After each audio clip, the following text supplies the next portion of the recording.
All right, let's get right into it. Today, we are stripping away the retail noise, the hype, and that whole gambling mentality that completely plagues this industry. We're going to look at the market entirely differently. We're stepping into the matrix of market news to understand how institutional order flow actually operates during high-impact data releases. So settle in, get ready to take some notes, and let's fundamentally change how you view price action. Listen to this statement because it is absolutely crucial. 90% of traders lose money during NFP, not because they are wrong, but because they become liquidity.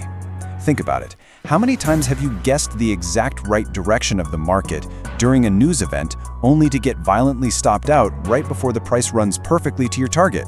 You weren't necessarily wrong about the asset's valuation, right? You were simply utilized. You were the exact liquidity that smart money required to enter the market. To really understand why this happens, you have to respect the environment. Take gold, for example, XAUSD. During a major economic release, gold can violently swing anywhere from 200 to 1,000 pips in under a minute. That is a massive move. These aren't normal trading conditions. This is what we call a liquidity vacuum, a completely different operational matrix that requires an entirely different set of rules if you want to survive. Section 1. The Retail Liquidity Trap. Non-Farm Payrolls, CPI Inflation Data, FOMC Rate Decisions. Retail traders look at these red-tier events on the economic calendar and see them as opportunities to gamble on a direction. But here is the reality of what happens when those numbers drop. Initial liquidity simply vanishes from the order book. This leads to brutal spread expansion and massive price slippage. You might click buy or sell, but because of that extreme volatility, your order gets executed at a completely different and usually much worse price. This is the trap being set. Section 2. Smart Money Market Mechanics. That seemingly erratic, totally chaotic price action you see during a massive data drop, it's not random, not at all. It is highly controlled institutional capital flow. Look, these institutions are moving billions of dollars. They can't just hit buy or sell at market price like retail traders do. They need tremendous volume to fill their orders without completely crashing the market. So what do? They engineer that volume. The core difference in market ideology really comes down to this. Retail thinking dictates placing tight stop losses directly on obvious support or resistance lines. Institutional thinking dictates driving price aggressively right through those obvious levels. Why? To trigger those tight retail stop losses. Those triggered stops provide the exact buy-side and sell-side liquidity, the actual volume that institutions desperately need to pair their massive orders against. In our world, this is called inducement. In traditional finance, they'll call this a whipsaw, but let's translate that into ICT language. A whipsaw is simply a liquidity sweep. It's a violent, bidirectional price swing mathematically designed by algorithms to completely clear the board. It hunts tight stop losses above and below the current price well before the true intended macro trend is allowed to establish itself. Section 3.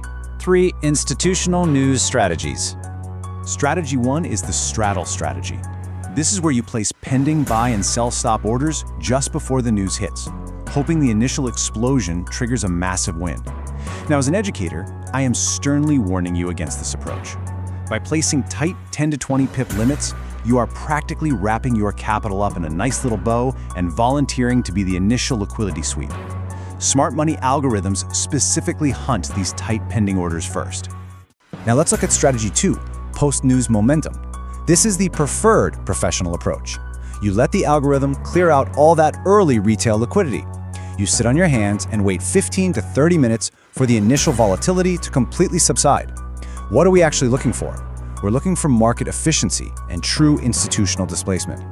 You wait for price to consolidate over the next 2 to 4 hours, and then you trade the real sustained move, not that initial chaotic spike. Strategy 3 zooms way out. The safe haven strategy ignores all that micro time frame noise and focuses entirely on macro capital rotation. When geopolitical unrest or major financial crises hit, smart money rotates out of risk assets like equities and directly into gold to preserve wealth. The strategy here is patience. It's about tracking this capital flow and buying the dips at key structural support levels for medium to long-term holds, really aligning yourself with the overarching institutional bias. Section 4. The practical ICT application. So how do we actually execute this? Here is your strict chronological roadmap. Before the news, filter your calendar exclusively for US high-impact data. You need to know exactly when these events are scheduled. During the news, do not intervene. I repeat, do not trade the release. Just sit back and observe the bi-directional liquidity sweep. After the news, well, this is when you go to work. Wait that crucial 15 to 30 minutes to identify the true institutional displacement. And listen, to execute this properly, your tools absolutely matter. Algorithmic trading speeds require robust, institutional-grade infrastructure. If you are using a subpar broker during NFP, server bottlenecks absolutely destroy your account through slippage and requotes. The source material highlights platforms like FXTM specifically because they focus on structural stability. We're talking sub-second execution speeds specifically designed to mitigate the severe slippage caused by those high-impact liquidity sweeps. But hey, infrastructure alone won't save poor risk management. These are your mandatory survival protocols. 1. Isolate your news trading capital in a dedicated account to protect your main portfolio. 2. Cut your standard lot sizes in half to absorb wider price swings. 3. Widen your stop losses so you aren't easily picked off by standard algorithmic stop hunts. And 4. Mandate server-side stop losses. Your manual reflexes simply cannot and will not outpace algorithmic market speeds. Section 5. The True Market Catalyst. I want you to really let this fundamental truth sink in. The news itself doesn't move the market. The market moves because institutions use news as a catalyst to access liquidity. That macroeconomic data is merely a scheduled excuse for smart money to engineer the volatility they need, sweep those retail stops, and access the liquidity required to move their massive capital. Once you finally understand this, you stop fearing the news and you start reading the algorithm. If you are serious about abandoning that retail mindset and truly understanding how smart money operates, go ahead and subscribe to the channel. And if you're looking for a broker with stable execution during these volatile sweeps, definitely check out the link pinned in the comments below. Study the concepts we covered today, respect the risk, and ask yourself this the next time the calendar flash is red: are you trading the news or is the news trading you? I'll see you in the next explainer.